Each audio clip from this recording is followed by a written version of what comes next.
Welcome back to another Jackrabbit Illustrated podcast brought to you by our title sponsor, the Kubota dealers of South Dakota. Whether it's tractors, mowers, utility vehicles, construction, or farm equipment, Kubota's got you covered. Now with 9 locations across the state of South Dakota, there's always a dealer nearby. Visit your local Kubota dealer today. Jackrabbit podcasts are also sponsored by Culver's of Brookings in Watertown, the home of the Butterburger, Jackrabbit Central, the best place to get your Jack's gear, and the best sports bar in South Dakota, Cubby Sports Bar and Grill. Without further ado, here is the AT.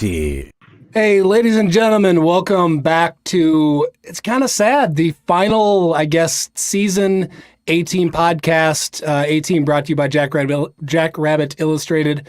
I'm Dallas. I'm here with Matt and Chad and special guest Mason McCormick, which I'm so pumped to chat with him. Just getting a chance to catch up here before we went live, but I don't know, man. It's cold. It sucks out. Matt has I think, something to say about our title sponsor, Kubota. So after months of waiting now, I finally have gotten to blow snow with my subcompact tractor from Kubota, and it was everything that they said it would be. It blew that snow a crazy ways away. Got it up in the air and it all went flying. Super easy to use.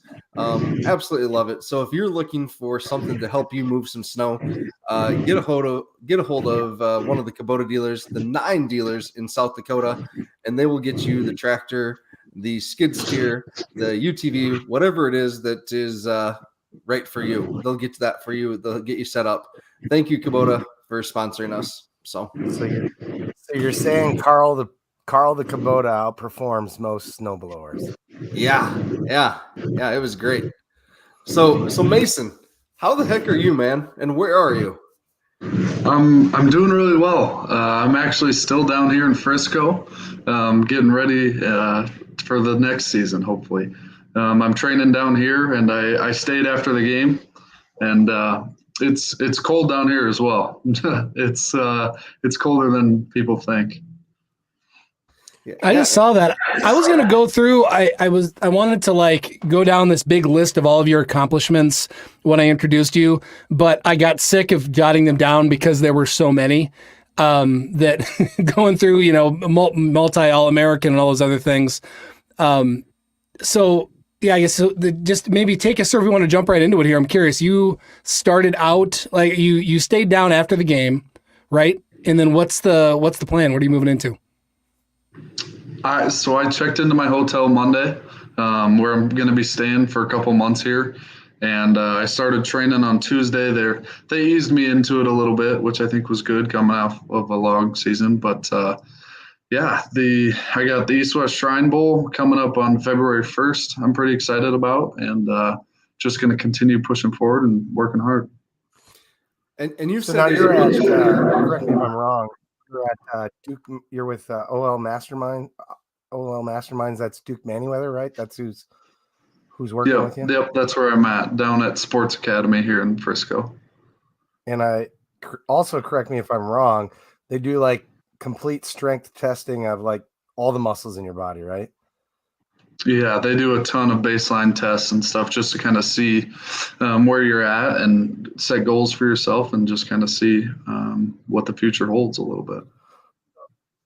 So another loaded question, but how do you compare to the other O-line guys that are there? Well, I'm with some guys that are pretty good.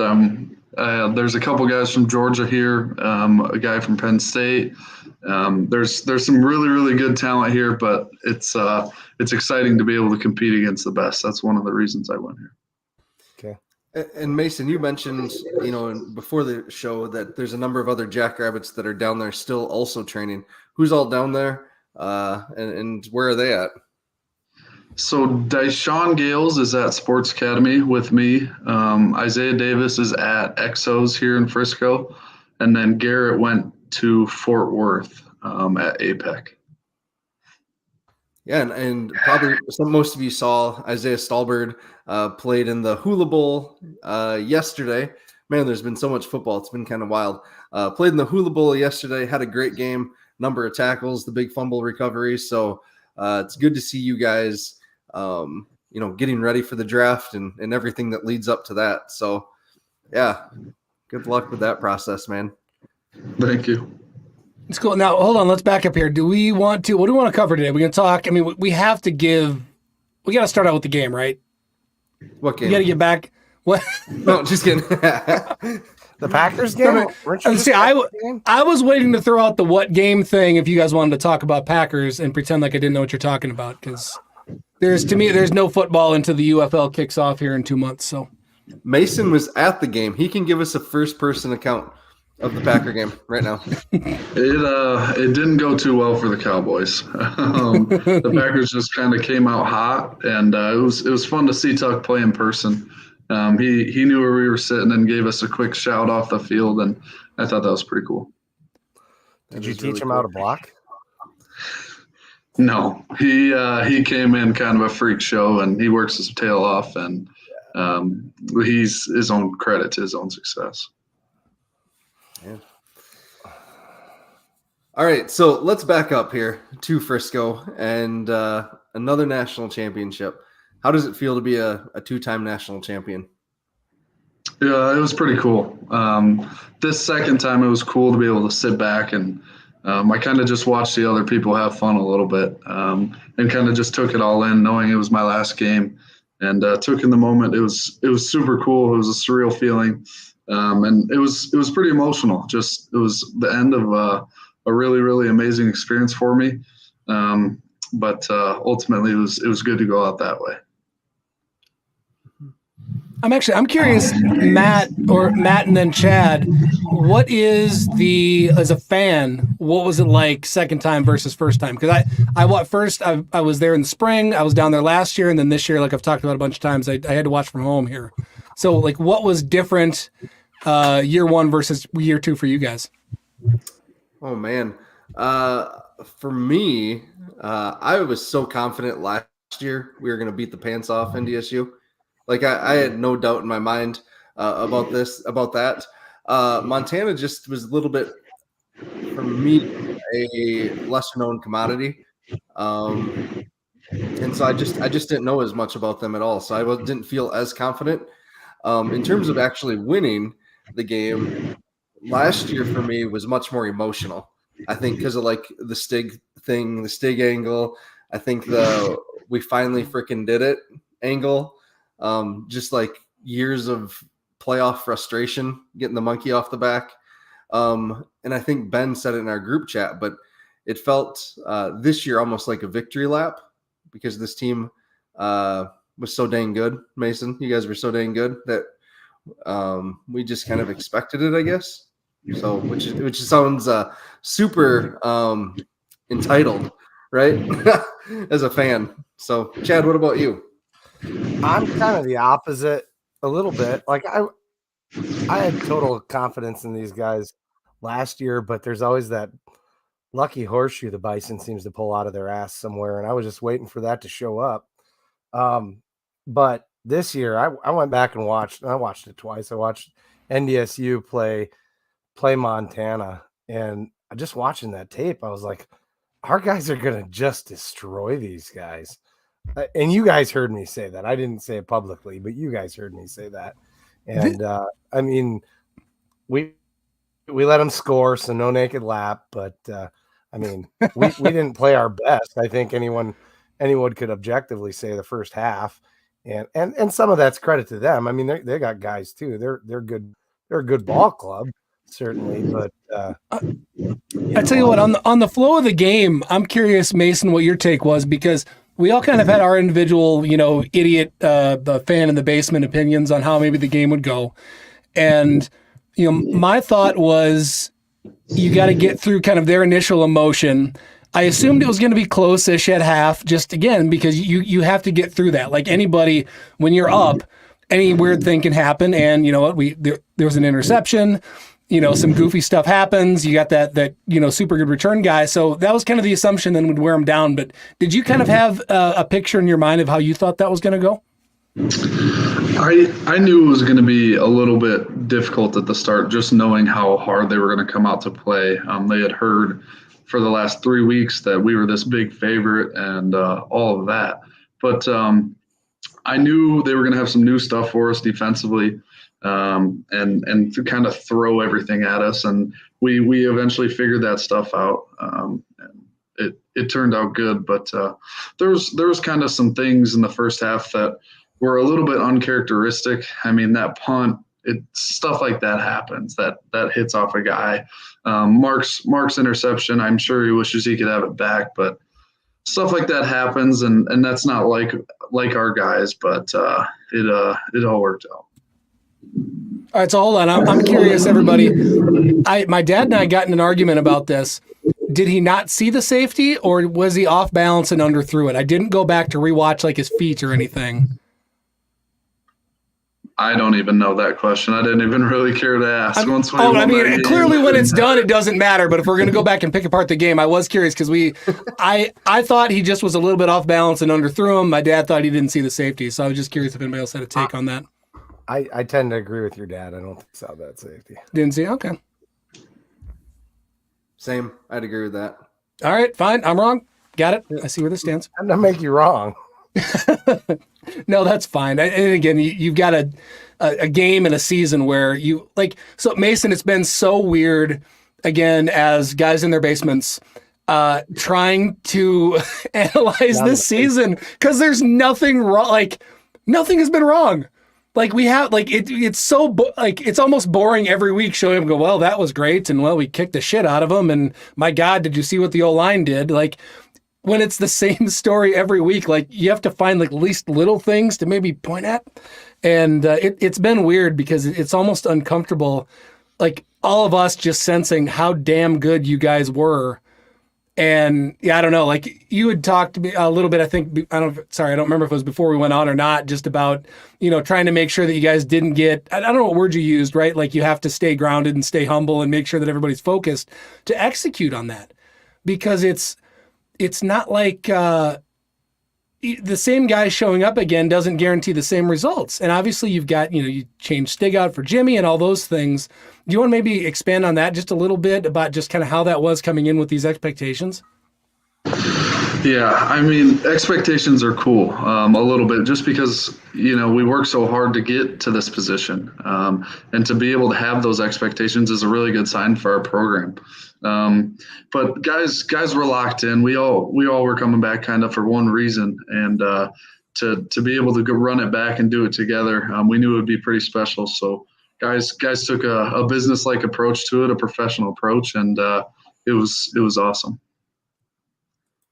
All right, Kevin Marshall's calling me out saying that if I called the season boring, he'd love to be bored like that. That's not quite what I meant. I just meant that it was a very weird position to be in. I'm a Minnesota sports fan. I'm a Minnesotan, so I have never had that from a professional or in-state college team to where you're favored that much and everything goes that damn well and according to script. And, the stuff that goes into this season, it's, you can't just say, well, we jokingly, what did we say? Stig left the keys of the Ferrari on the counter on the way out, right? But it's that it doesn't work that way. Like you've got all the coaches, all the distractions, everybody stayed healthy, everybody was locked in. Like that is insane that all that stuff came together. God, what a year. I don't know. Yeah, I think that just to be able to have that season like we did, it was pretty remarkable just because there was a ton of expectations. There was a ton of different things that were going around. And there was some changes. It wasn't the same team. I mean, we lost some really, really guys, some all-time Jackrabbit guys. And so we knew we had put things that we had to fill and people we had to fill. But we were excited for the challenge, and Coach Rogers did a good job of getting us ready and keeping us rolling. Mm-hmm. Mason, maybe a little bit off topic than Frisco right now, but last night I just saw on Twitter Gus got to go to Omaha, right, and receive his Remington Award. What can you say about Gus as a player and teammate? Gus is amazing. He's one of the happier dudes I've ever been around, just in terms of bringing a good attitude every day. And he takes his craft very seriously. He became a technician very early on in his career, and was eager to ask questions and get on the field as fast as he could. I love Gus like a brother, and he's a heck of a player. Yeah, that was really cool. It's been a few years since we had a Remington winner, so seeing him do that was pretty outstanding. So yeah, Chad, he definitely earned it.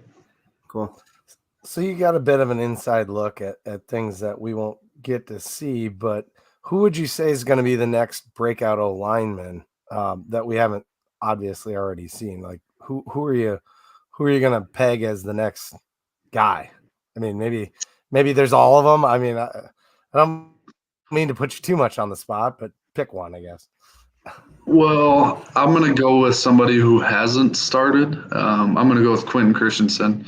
Just seeing his work ethic every day, he brings a toughness level to the game, and he's going to keep growing. And I think he's going to be a phenomenal asset for the Jacks in the future.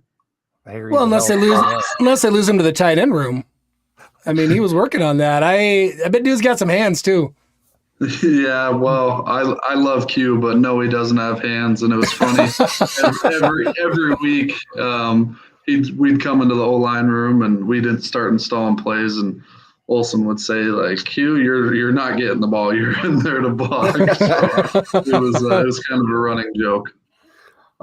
So that first game when he got into the game with David Alper's number, we were like, what is going on? Like, when did Alpers get so big? Like, what happened? And then Dallas, I think, was at home listening to the broadcast, and he's like, actually, guys, they're saying it's Quentin Christensen. But we were all just like freaking out, like, geez, Alpers, like, did he get stuck in Larson Commons and had to eat his way out of the buffet? Like, what happened? Oh, man. Well, cool. Looking forward to big things from him. All right. So in that game against Montana, back on track here, you were going against the top nose guard essentially in the country in Alex Gubner. I went back and watched the replay, and, he looked frustrated, and his jersey was pretty ripped up, I think, in the second half. Talk about competing against him and what that was like. And what you guys did on the interior to kind of maybe not neutralize him, but definitely keep him down from his normal, game-wrecking self. Well, a lot of times in their defense, he doesn't play very stationary. So we were prepared for a ton of different movements and whatnot.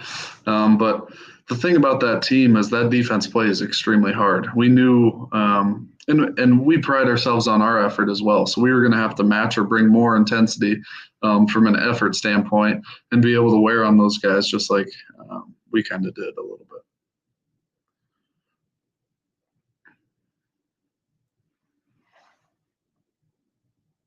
Our flow is totally thrown off here. Sorry, I was. You caught me scrolling. Was I up? So, trying to think of anything else in the game to ask Mason about. Chad, yeah, about the game specifically. Yeah. I saw you with some great kick out blocks and a couple pancakes. Which of the two do you think is? I mean, which one do you like better? Which one's cockier? I know that's not your style. You're not cocky, but like, you know what I'm saying? Which one gives you a little more? My favorite block, I mean, I like them all, but to see, to be able to finish guys over a pile or just go into that echo of the whistle is the most fun. Trying to get guys as frustrated as they can be was kind of the name of my game. And, that's just who I am. We play to the echo of the whistle, and that's definitely my favorite part. And it seems like you're always the first one in line to protect your quarterback. Somebody starts getting a little bit chippy after he runs the ball too. So. Well, yeah, I'd say our skill guys are pretty valuable to us, and we know without them, a lot of things wouldn't go right. So. It was something that we pride ourselves on, being able to take care of our teammates because you have to. It's a physical football game. And as you exemplified, I've talked about it a handful of times, as a D lineman, there's an attitude that I just hated when an offensive lineman had, and you exemplified that every single play. Like, you could just see it. It's the right amount of being an asshole, because you have to have that on the offensive line. And and when the whole unit has it, right? Like, one guy leads, everybody else follows, and then kind of your whole team starts to get that sort of mentality, and it's just awesome. I want to go back now, stepping away from the game.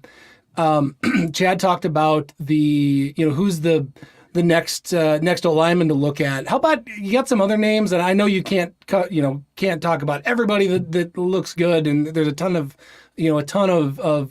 rising stars on the team. So I get that. So I'm not trying to put you on the spot and leave anybody out. But is there anybody that we should keep an eye on for next year outside of the O-line room? I think guys like Davin Stoffel at tight end is going to be a stud. Obviously, Amar and Angel, you guys have seen a ton, but also Kirby Voorhees coming up has shown some really, really big promise in practice. Nice. So there's definitely some guys, and there's a ton of defensive guys. They fly around to the football, and it'll be exciting to see whose confidence kind of arises a little bit and who's steps into these roles. And happy birthday to whoever that is in Minnesota. Happy birthday, buddy. I think it's Declan. Yeah, Declan. Declan. Happy birthday, Declan. That's awesome. Yeah. And the fact that you have had enough of an impact as an O-lineman to have fans is so cool. And I don't mean that like in a like that is amazing. And it shows, I don't know, just kind of what the impact that you've had on everybody and how aware folks are of like what you've done. Yeah, I think that's one of the cooler things around Brookings and the Jackrabbit fan base is they really get to know their players. It's really cool to be recognized and be able to have other people excited around you. And it was one of my favorite parts of being a Jackrabbit for sure. Cool. Hey, Mason, we were talking before this, and we talked about just the Hula Bowl again yesterday with Isaiah. And we mentioned Christian Boyd from UNI, Jalen Coker from Holy Cross, Hayden Hatton from Idaho, all having, really good games yesterday for the, representing the FCS. What does that mean to you to represent FCS at the next level, but also the Jackrabbits potentially, or hopefully in the NFL, right? What does that mean to you for those two things? It means a ton. I think you have to know where you came from. There's so many people that poured so much into me to put me in this place that I am. And to see these FCS guys go prove themselves at the next level, I think it benefits everybody because we do play a really, really good brand of football. And I think it gets overlooked sometimes, but it's really cool to see FCS guys succeed. Yeah. Awesome. Hey, let's talk about this guy in the comments here, Quentin Hicks. I think he had 4 sacks in just these playoffs this year. Talk about him. Talk about Trevere, Brian Williams, Ryan Van Marl, those senior defensive linemen that you probably went up against 1,000 times in practice. Just talk about those 4. Well, first of all, they're awesome dudes, and to be able to compete against such a good D-line every day, I think is what helps everybody become the players that we have became. And Quentin is he's awesome. Just from an energy standpoint, he likes to talk some crap in practice, get everybody's juices flowing.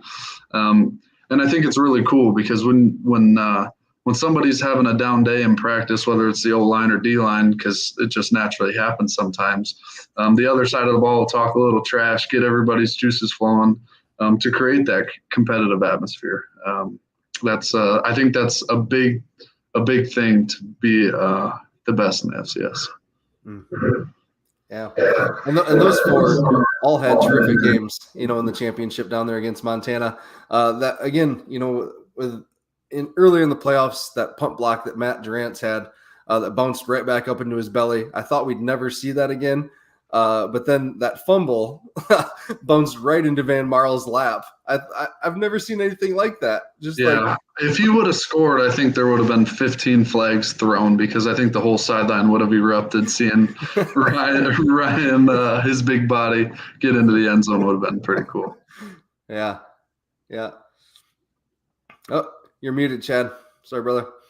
Sorry. It was this close, and I was losing my mind the second it bounced up. I saw him running. I was like, big man touchdown. We were all hoping for sure. I lost my voice right there. Yeah. Looks like you got a lot of fans in the comments. Yeah, I know. They're arguing about who's your biggest fan. So Yeah, I got a lot of good family and friends back home, but my mom and my girlfriend Addison definitely take the cake on that one. Yeah, there we go. Stacker. Stacker. Stack. Stack's one of my best friends. We talk for sure at least once a week, so he loves to talk crap like he always has. No, I think the fact that you have 3 D linemen in here chirping at you and watching this speaks volumes, because that grind, like, and especially as long as you played, I mean, beating up on each other in practice every day, like there is I'd call it a love-hate relationship, and sometimes that's a love-hate relationship between the O-line and the D-line, because it gets to be a lot. And the fact that these guys are in here chirping at you right now is pretty cool. Yeah, we've all had our fair shares of scuffles in practice and whatnot, but nobody ever takes it to the locker room, and it's pretty cool to be able to be that competitive and move on from it. All right, controversial football take. Are you a fan of practice scuffles against the O-line versus D-line, or no? Because Stig hated them. I am. To a certain degree. I don't want anybody to get injured. But if there's a day where practice is lulling a little bit, I think it raises everybody's intensity pretty quick. And I think it leads to a good practice. I think there is a little bit of merit in it every once in a while. You don't want it to get out of hand and whatnot, but I'd agree. Good behind it. Until you get the one idiot that swings at a helmet and thinks that's going to do something, that doesn't really help. But I'm behind you there. Yeah, we've seen it. So yeah. Hey, Mason, just thinking about bigger picture college football right now. There's a lot of discussion about the transfer portal, right? And we saw in the championship game how it benefited the Jacks, right, with picking up Isaiah Stallbird at different points, John O'Brien, Brian Williams, Jason Freeman. Just 4 guys there, that major giant contributors. What are your thoughts on the transfer portal, grad transferring, all that kind of stuff? I go back and forth on it. I think it's good for guys to be able to make money in college. I think that is a good thing.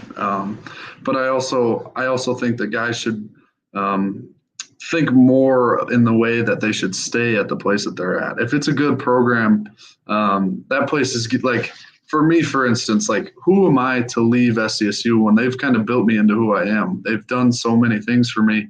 Who am I to go to another school and have another school reap the benefits of what ultimately between me and them that we've created? So that's kind of my take on it. I wish guys would make a bunch of money and just stay at SCSU. Well, closed circuit to Ben. Please clip that right there and tweet that out. That was a hell of a quote. I agree with you completely. All right. And then one other kind of question, just in a different direction. I know, again, this year, the last practice down in Frisco, you were joined by the JFPA members, 300 plus, it sounds like, were there this year.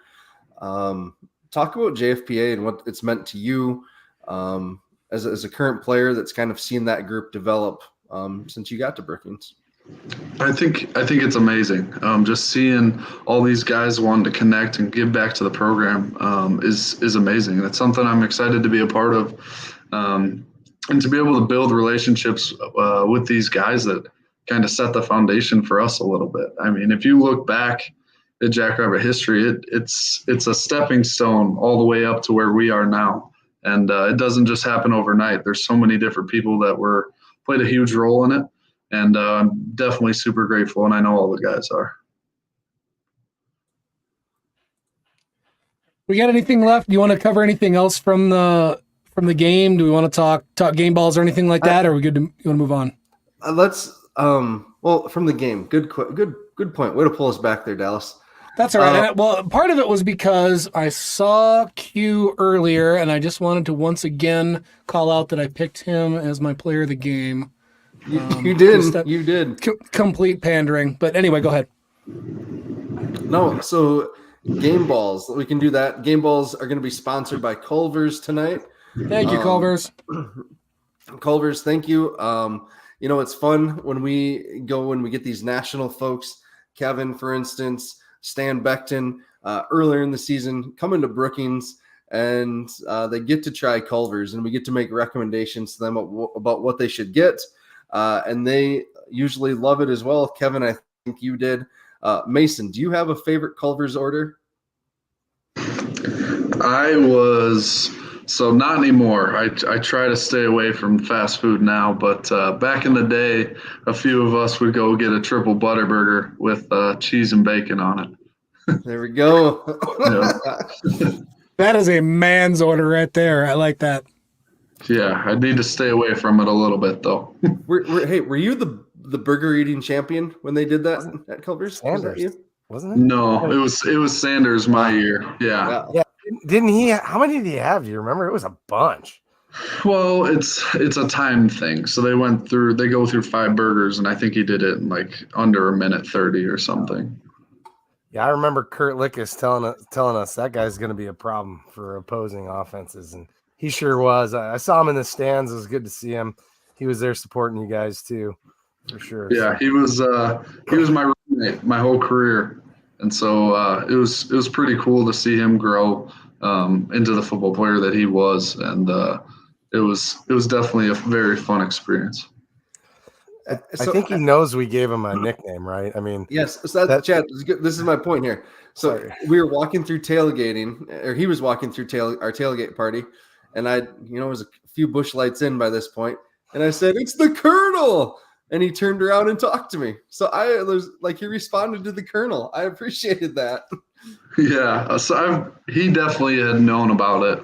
And I think there was some other people that also called him the Colonel as well. I take 100% credit for that, by the way. We can look that up, but yeah, I was proud of that one. Thoughts on the nickname we gave you? I don't know if anybody else gave it to you, but I'm pretty sure it started on this podcast. Which one? The Juggernaut? Yeah. I thought it was cool just because with the neck collar and everything, I get where you guys were coming from, but I got to give credit to, I think Michael Griffin was the first one to start that, and I think he sent a GIF out way back in the day about it on Twitter, and it kind of just everybody ran with it, which I thought was cool. I didn't care too much about it. All right. So game balls. Let's do game balls really quick, and then we can ask Mason more questions about other stuff. All right. So offensive game ball. I did go with Gus for myself here. Chad, Dallas. Yeah, that's a great pick. But, the skill guys, they always get all the glory, don't they, Mason? And hard to pick against the guy that's MOP. And I don't know when we started calling that versus most valuable player, but, Mark did a heck of a job with his legs in that game, I'd say, and that helped us win. So I'm going to go with Mark. And I have not rewatched. I did not actually go back and get through it again. The fact that there wasn't a single standout skill player made me like I was planning on picking an O-Lineman, but I don't know that opinion. Like, I don't know who would have graded out best or anything like that. So we can go with Mason, we can go with Garrett, we can go with Gus. I don't have one guy to pick in particular.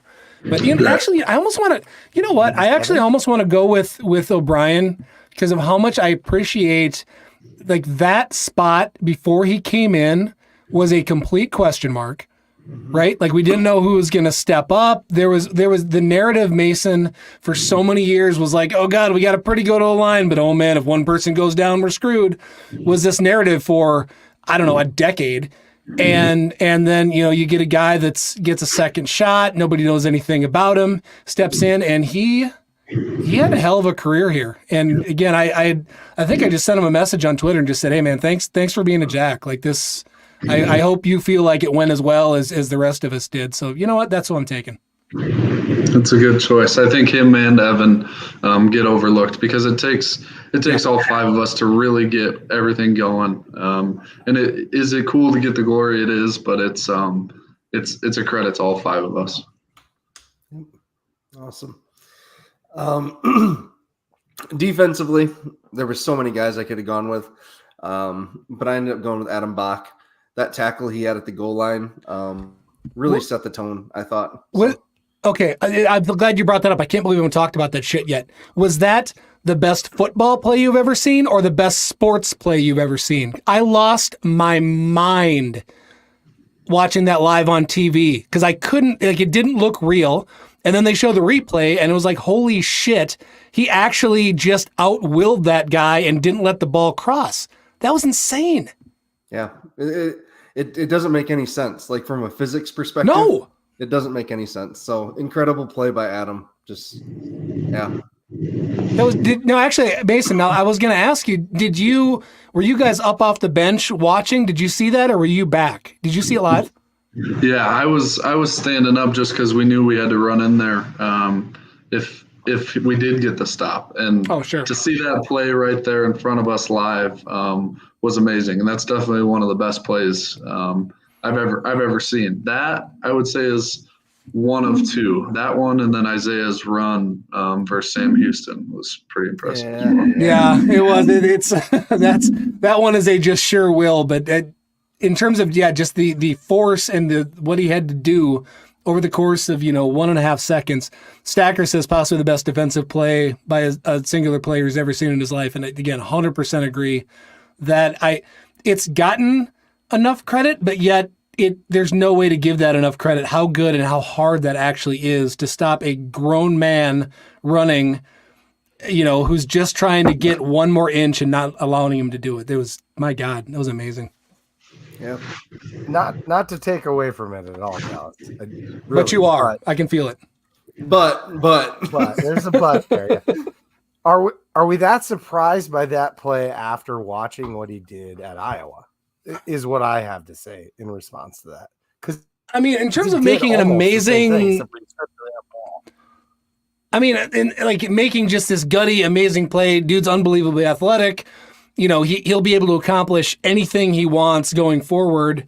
At the next level, next year and at the next level and all that. But the way that it all worked out and the fact that he could just actually get a hold of the ball as well as the damn ball carrier in that fast, that was amazing.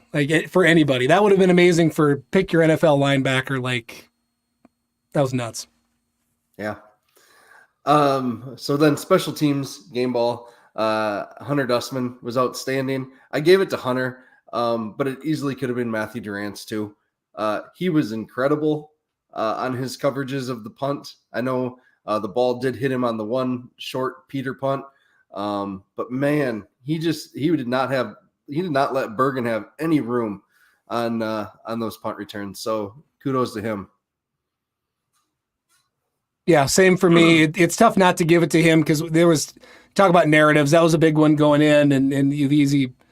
I made my opinion clear about why. Yes, we have guys that can tackle him, but why? Why would you kick him? Why do it?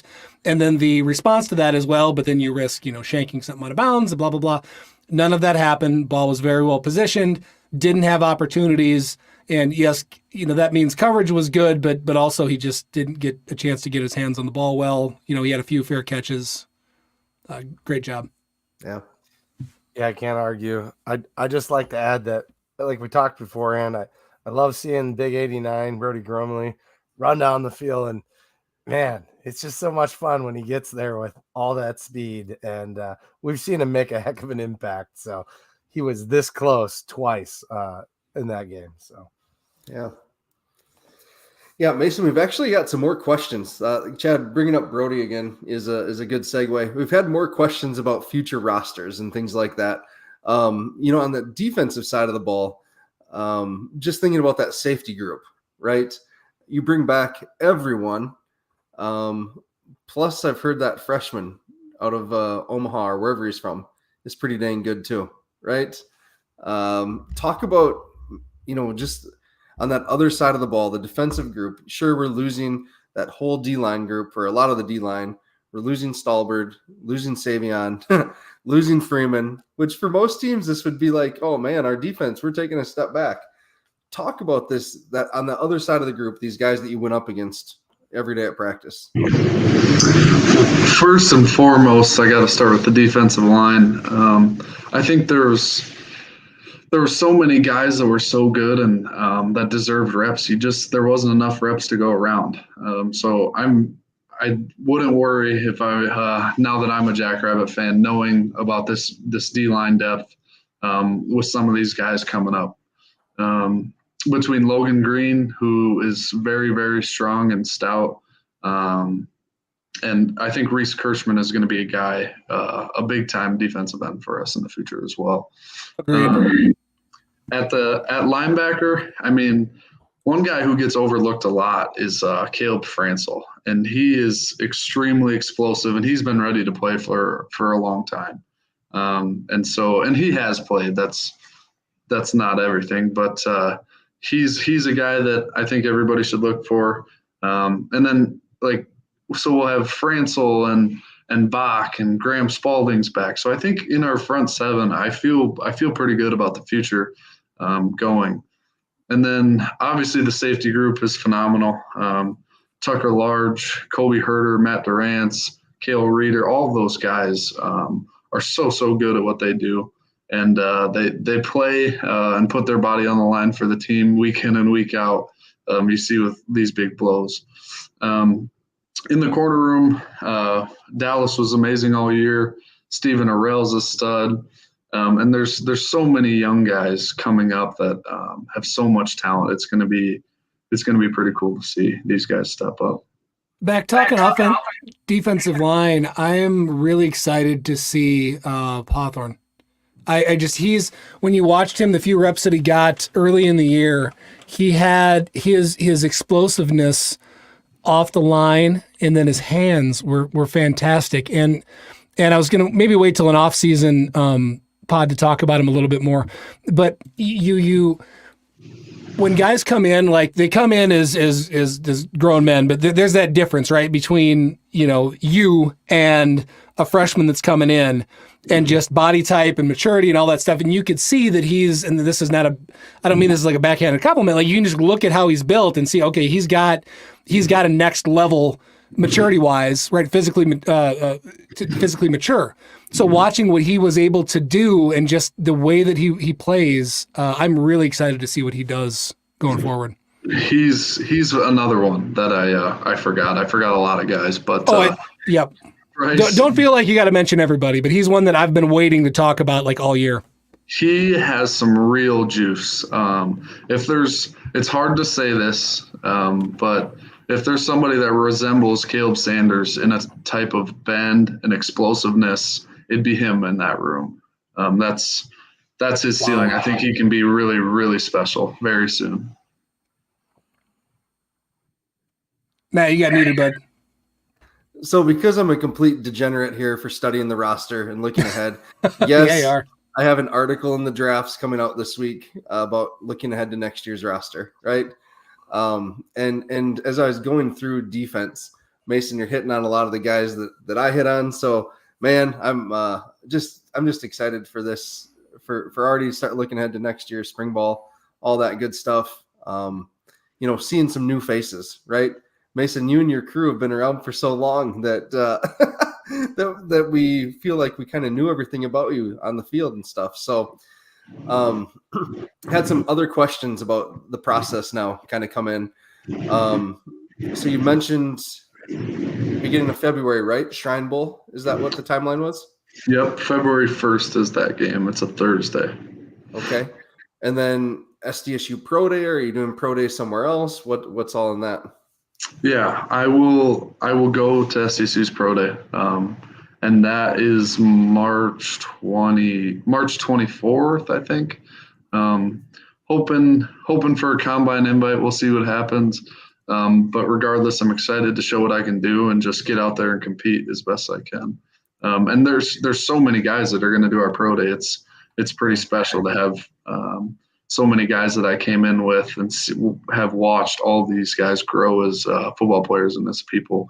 And I'm excited for everybody else as well. Yeah.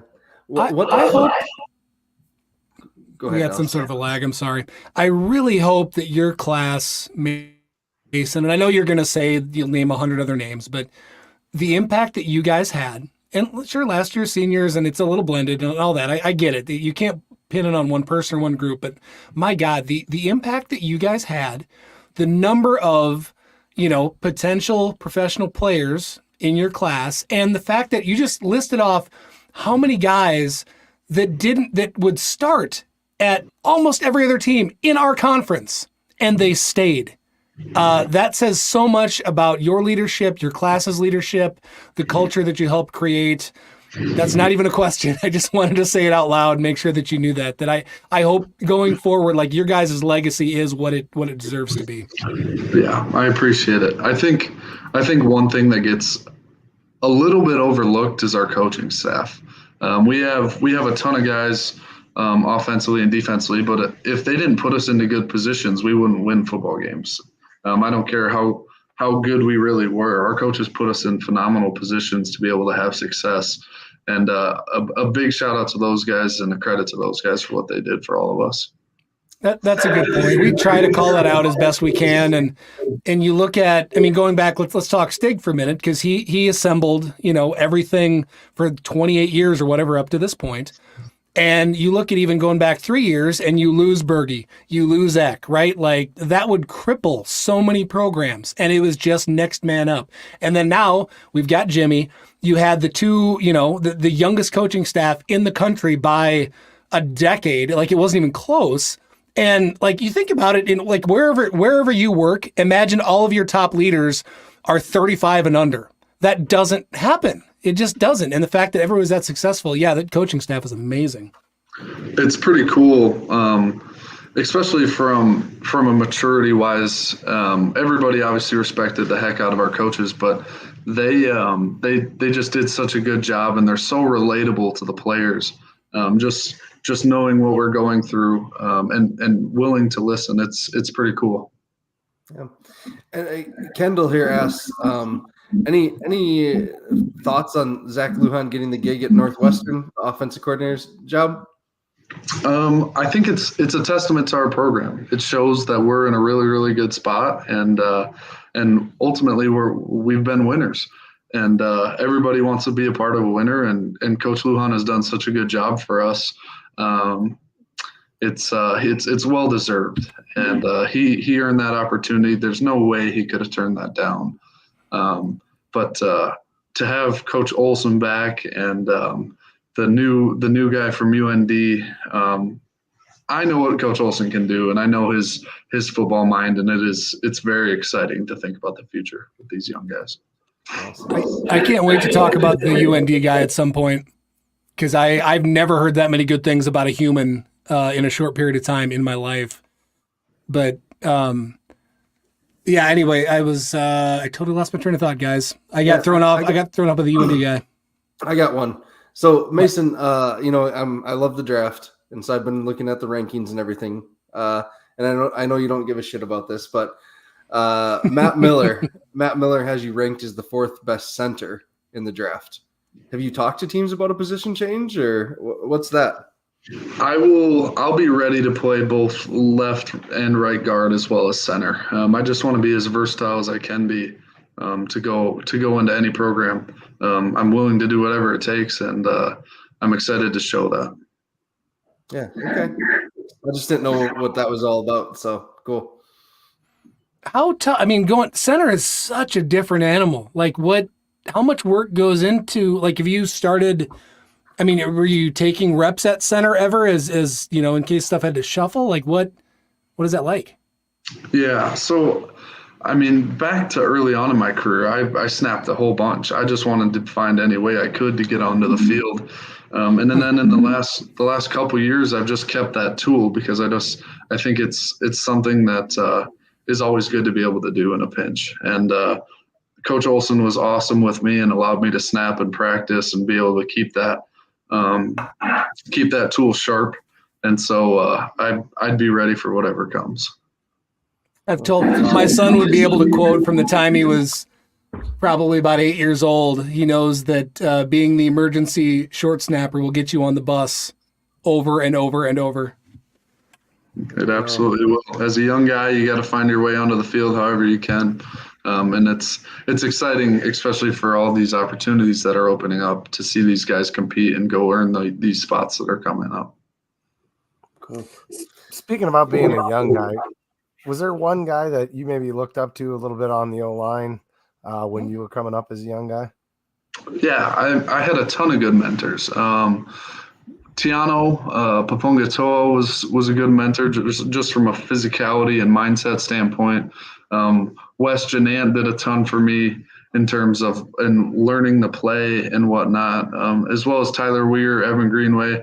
There's a million guys that kind of set the foundation for us coming up, and that was something that we didn't take for granted, and we wanted to be able to do for these young guys because we want to see this program have continued success. Our friend Aaron Amick asks, outside of the Natties, what's your favorite Jackrabbit memory? Well, my favorite game, I think, was the Montana State semifinal in the cold. I think that one was so much fun, just seeing all the fans as rowdy as they were with not great conditions. And I thought that was really cool to be able to see the community rally behind us regardless of exterior factors. Yeah. Speaking of semifinals, this year's game against Albany, that stadium in warmups was electric. Like there was just something that I was talking to someone on the sideline, and I said, we're going to kick the crap out of these guys. Like I can just feel it. And Tanner Castora, right around the same time, tweeted out like, I'm revising my prediction. Jack's like 42-14 or something like that. Just like a slaughter. Could you guys feel that energy in the stadium that night? Absolutely. I mean, the guys feed off of the crowd is more than you would think, I think. And to be able to have our fans rolling as much as we were was really, really cool. But we just had heard all week about their defensive line and all this stuff. And I think we knew that we had to come out and set the tempo a little bit and show them that we're going to play our brand of football. And we knew we had to get that vibe going early within the team. And it was a really fun night. It's funny because that wasn't a false narrative. Those DNs were good. Yeah, they were phenomenal. And I think they were even a little bit blown away with the atmosphere, I think. Cool. That had to be as close to a perfect game as any team that we've ever played, right? That had to grade out better than the last game, even, I imagine. Surprisingly, that wasn't our best offensive line performance on the year. It really wasn't. We played a pretty solid game, but it wasn't our best. It was the U.S. I think, as far as I know, the USD game the previous year was still the top graded overall game that anybody ever had. Like that one was basically perfect. Yeah, I can't remember all the numbers exactly, but there was a couple games this year where guys graded out really, really well. Cool. Hey, we got to thank Jackrabbit Central for sponsoring this part of the show. Get your national championship apparel from jackrabbitcentral.com, or if you're in Brookings, stop into the campus, the student union location, or if you're just in Brookings, the downtown location. I know I'm rocking a lot of really cool stuff down in Frisco that I picked up at Jackrabbit Central. So thank you for your support. Mason, this is a great question from Brock Gulseth. How are you able to flip the switch from an overall good dude to an absolute animal on the field? I think it's a testament to our program, and ultimately, I believe that there's only one way to play this game, and it's a violent game, and you have to approach it that way. And if you don't approach it that way, then you're going to be on the other end of it. And so to be able to go out there every single night, you really got to have your mindset in the right spot to be able to allow yourself to even do it. So I had one of my favorite plays. I still remember from you. I think it was 2 years ago, and we ended up making a GIF out of it. It was was it at UND or at NDSU? I think it was at NDSU. But you had a full head of steam downfield, and the guy in front of you went down, and you essentially turned yourself into a missile and went head first into him as hard as you could. And it was it was so fun. I hope you guys remember. I think Ben's the one that clipped it. But when I think of. Was it NDSU? So anyway, Mason, when I think of you forever, I'll remember that play because it was the biggest, I'm bigger than you and you tripped and I'm an asshole. And it was so good. It was funny the amount of times that all of us on the offensive line have done that in our careers. It's been a ton. But then we were at home, and I forget who we were playing. I think it was Missouri State, and they tried to almost kick me out for targeting because we did that same thing. And I was kind of blown away. I thought, no way an offensive lineman could get thrown out. We talked about that after the game, Mason, you and I did, when I was down there with Miles getting autographs and stuff.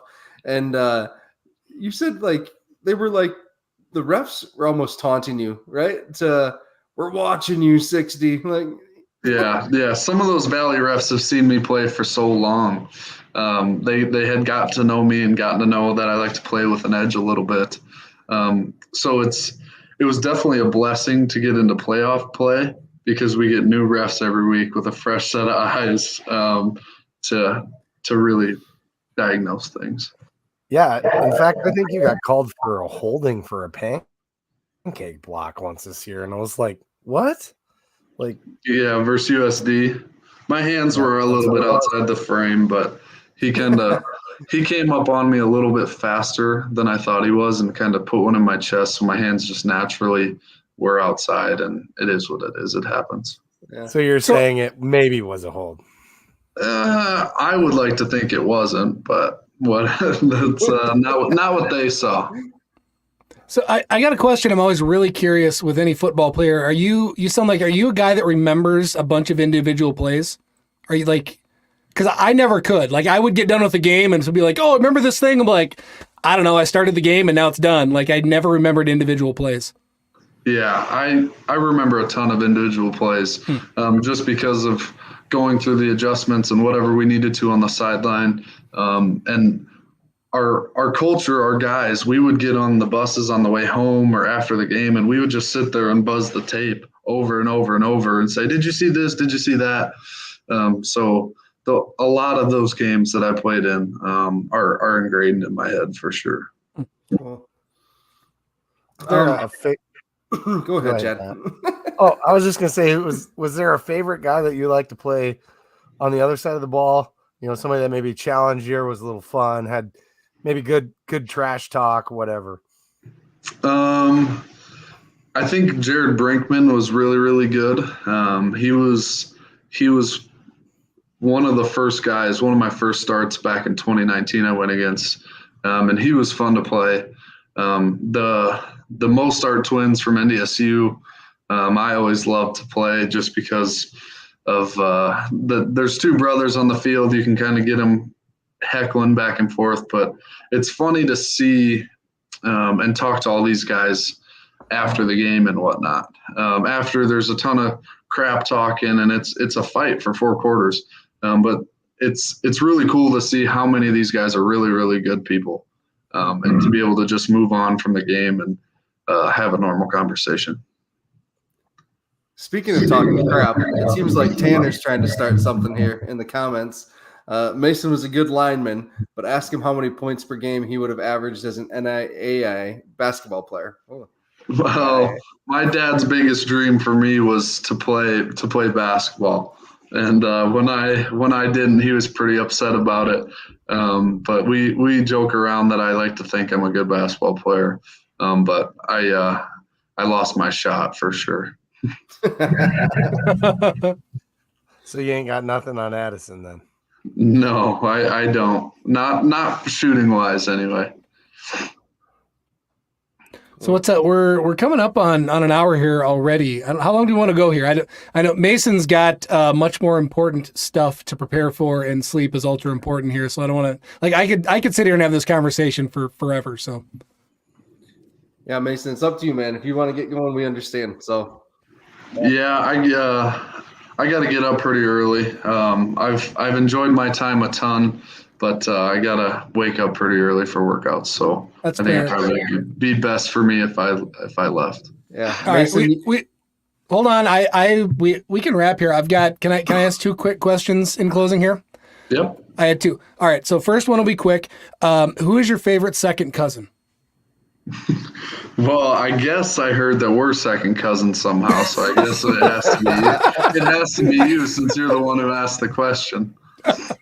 It's actually my wife. I've joked for a few years now that so you and my wife Nikki have the same aunt and uncle.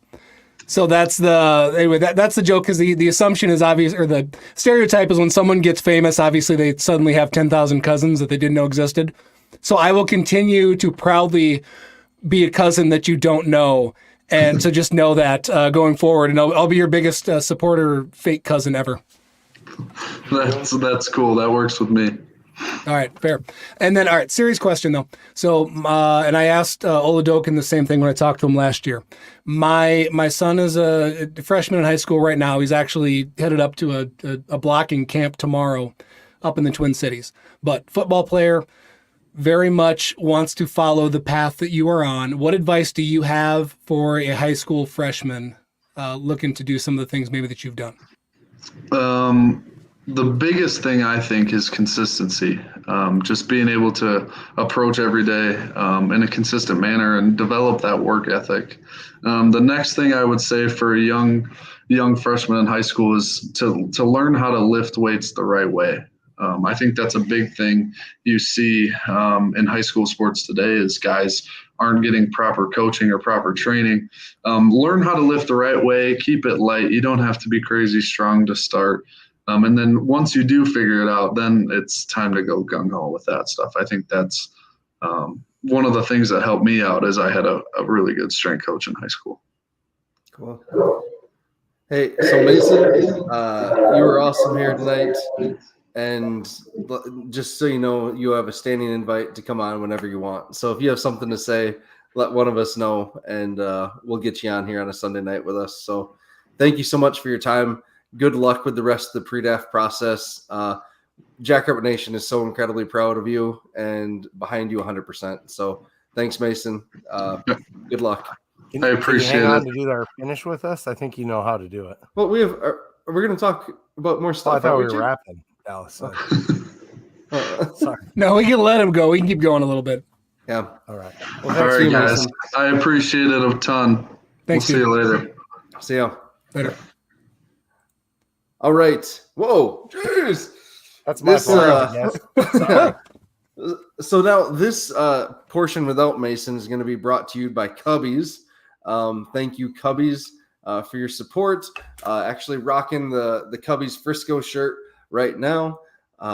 They also help sponsor the tailgate down in Frisco, which we're going to talk about here in a second. So stop into Cubbies and get yourself some delicious food. So, all right. So two things here.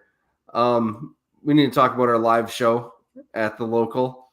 And just wanted to say thank you to everyone that did show up for that. There were a lot of you there that came to listen to our guest lineup.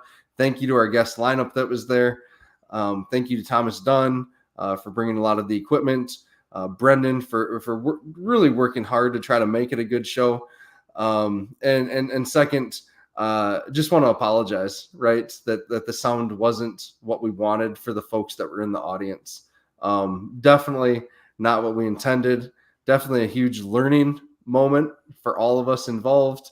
But again, thank you for your support. And next time we'll do better. I can just say that right now. So everyone that's in the comments, Rev, Kevin, that was there. Thank you guys for showing up. It was an awesome lineup, awesome show. So shout out to Zach from the Blue Bloods and Coach Fred as well for joining us, and college campus football tour. You can check him out. He's got a pretty cool obstructed views calendar. So if you haven't seen that, check it out. Yeah. And then the tailgate. We can all talk about the tailgate, right? Dude, so, well, Dallas, you to can't Ben. talk about the tailgate. Nope, I can't talk about the tailgate. Thanks for pointing that out, Matt. Yeah. High five to Ben and the dude from Tailgaters, Zach. It starts with an M. Mugenberger or something like that. Yeah. Mungenberger. Yeah. Yeah. Anyway, he's got Tailgater Incorporated. They're based out of the Spirit Lake, Okoboji area. Yeah. And man, he brought some extra stuff. It seemed like, I'm sure Ben knew about it, but I didn't know we were going to have that cool balloon arrangement for kind of a a wall for taking pictures. You know, we had the Celsius crew handing out energy drinks. We had the guys from that had like LSU fans that brought the gumbo, and they were somehow they knew Lee McCormick, so there was a tie in there too. I don't know if they just hopped on last minute, but it didn't seem like it. And the people that did all of our barbecue and served it up were out of the Okoboji area, also Jack's fans. And my understanding is they cut us a hell of a deal, and that's how we were able to help put that together. Mm-hmm. Yeah. So thanks for everyone that showed up to tailgating. You know, we had beer until noon. We had food until a little afternoon. So everything was about perfect there. Ben on the Midco interview. Great. It was terrific. He went Ricky Bobby on the bit and didn't know what to do with his hands all of a sudden. So shout out to Tom Neiman for putting us on. Still don't know about that, but it was great. Pretty dang funny. You can blame me, I guess. Yeah. A little late to put a bunch of guys that started drinking at 7 a.m. on TV. I've said it. All right, so now I'll say it publicly. This group wears Happy Drunk really well, and I don't think there's anything to be ashamed of. I thought it was awesome. I loved watching that. I wasn't drunk. I'm just an idiot anytime I get a mic, right? So I personally loved the Kinkle model. That's like the highlight, one of the highlights for me out of that interview. And that was Neiman that said it. Yeah. So that was awesome. Yeah. Yeah. The Kinkle model. Yeah. Alex is like, I didn't say that, did I? No, but yeah, I got told that it didn't look that bad, and you know, it was pretty par for the course with the B team guys. So yeah, it was great. Dallas, you missed a lot of fun, but I get it. Family, I get it. So, geez, Chad, see you later. So Dallas, what were your impressions, you know, watching live? What did you end up doing? Did you go down to that bar, that Jackrabbit party, or did you watch it at home? So I was there actually before I was at the Atomic Star before it started, so I don't know what they ended up getting for a crowd. Hopefully they got some, so because that was cool. But I was there earlier.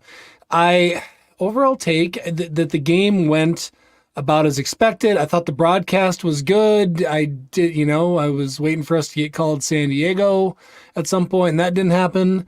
So I thought that was all. Again, production was nice. I mean, we really covered the game for the most part, but it was good.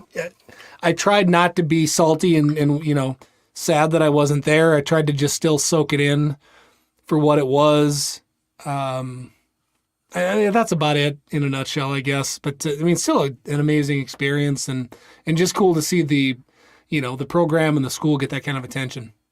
Yeah. So one thing down in Frisco that was just crazy was that it was Jackrabbits everywhere. There's been some questions about Montana fans and stuff in the comments. Montana fans at the game, I thought were awesome. My interactions with them around Frisco and the Colony was kind of weird. Because last year, even against NDSU, it would be like you'd see, a Bison fan out in the wild and you'd give them a nod and kind of a smile and know that you're both here for, a game, right? But you did the same thing to Montana fans and they just kind of like stared at you. Like, really? Yeah, that was my experience. And it just was a little bit different. And maybe part of it was that, we saw, it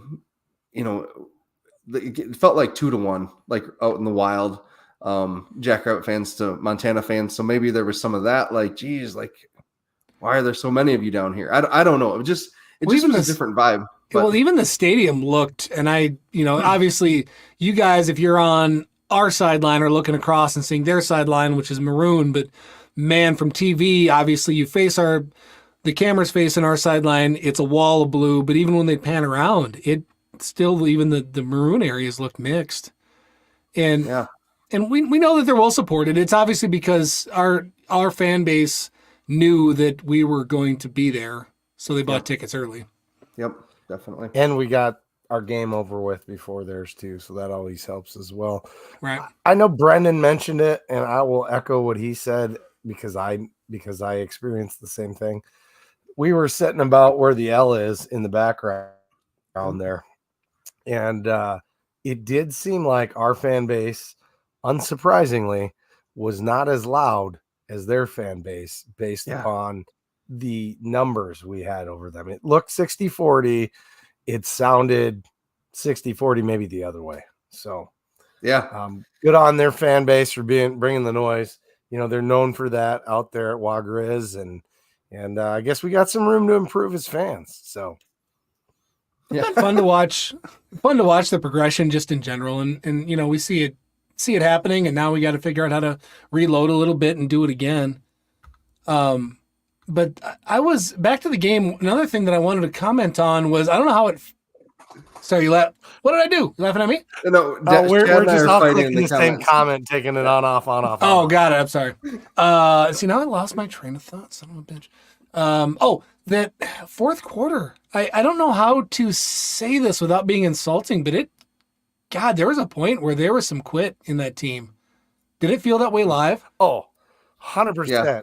Go back and look at their quarterback, Clifton McDowell's body language in the fourth quarter. Yeah, he was. That dude wanted to be anywhere but there. He looked like Dak Prescott and CeeDee Lamb for a little while today. I'm serious. He was like, what can I do? I'm just one guy. I mean, because he was getting pressure in his face. Guys were dropping balls. I wanted to ask Mason that, but it just between the drop, there was like 4 drops, three for sure, bad drops, body language of everybody, and then the coach not going for it on fourth down when there was 4 minutes left or whatever. What are you doing? Yeah.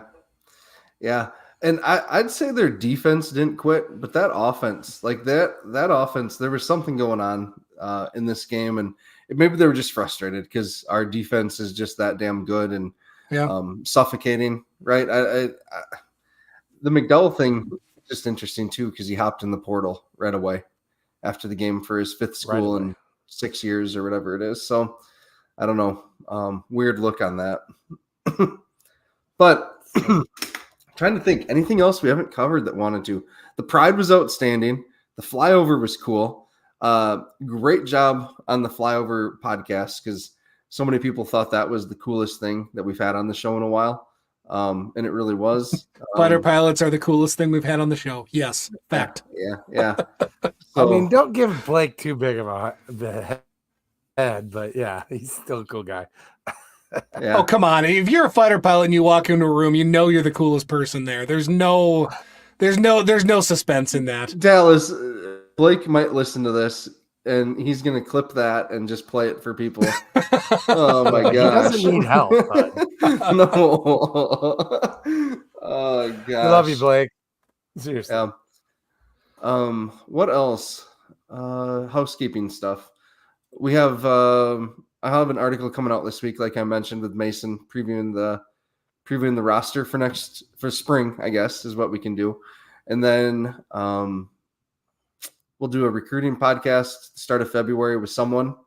Excited for that. And what else? Chad, is B Team doing anything this week?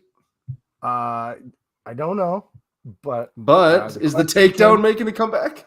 It is. Wednesday we will be back with Coach Cam Simez, the only SDSU coach we haven't interviewed. So we'll be on at 8 on Wednesday. Should be a great podcast, and we'll talk a little bit about what's transpired so far this year.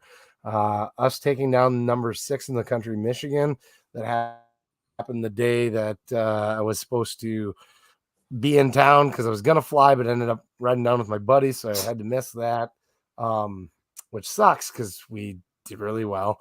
We'll talk a bit about the Virginia duels, which happened this weekend. Did Kent State field a team? Jesus. I hope Tanner was wrestling. He already called me out. I said Kent State's bad at everything, and then Tanner was on, and I felt bad, and then I don't know. I feel like that's the second time you've done that very thing to Tanner. Yeah. I'm sorry. I'm doing it on purpose at this point, Tanner. Oh man. But I guess, guys, I just want to say thanks for another year. You guys have been awesome co-hosts to have this again on the show. And Chad, everything you do behind the scenes to get these podcasts up and loaded for our audio listeners. yeah, just thanks, guys. Really, I love working with you guys, and we'll see you again in July, August, somewhere in the road, down the road. We got, yeah, I feel like there's a ton of off-season stuff to talk about that we didn't get to today. There's talking coaching staff, Lujan leaving, Zim's article about basically how, when I spaced out earlier, when I couldn't remember what I was going to say to Mason, I was going to talk about how tough it is as a fan to realize that your team and your coaching staff are both the cutest girl in the room now, and how hard that is. It sucks. I don't like it. It's stressful. So that's what I was going to bring up earlier, and I forgot. So anyway, like just the change in that and what it's going to look like. And what was Zim's quote that, gone are the days of having a farm boy from Selby coach until retirement? Like, I mean, it's real, but that's who we are now. Yeah, so anyway, tons of stuff to talk about off season. Yeah, it's like that with both players and coaches, unfortunately. Too. Yep. All right. Thanks, guys. Thanks to everyone that's come in and listened with us tonight. Mason, thanks for your time. And with that, we'll see you when we see you guys. Chad will see you on Wednesday, right? Wednesday, you said, Chad? We'll be here. It's going to be a little bit different look this year because we're going to have a familiar face to most people that watch this podcast. We're not going to have a Kinkle model, but Alex is going to be joining us. So we have 3 co-hosts this year, and that should make things even better. So excited for that. That's awesome. All right. Thanks, everyone. With that, go big, go blue, go Jacks. Go Jacks.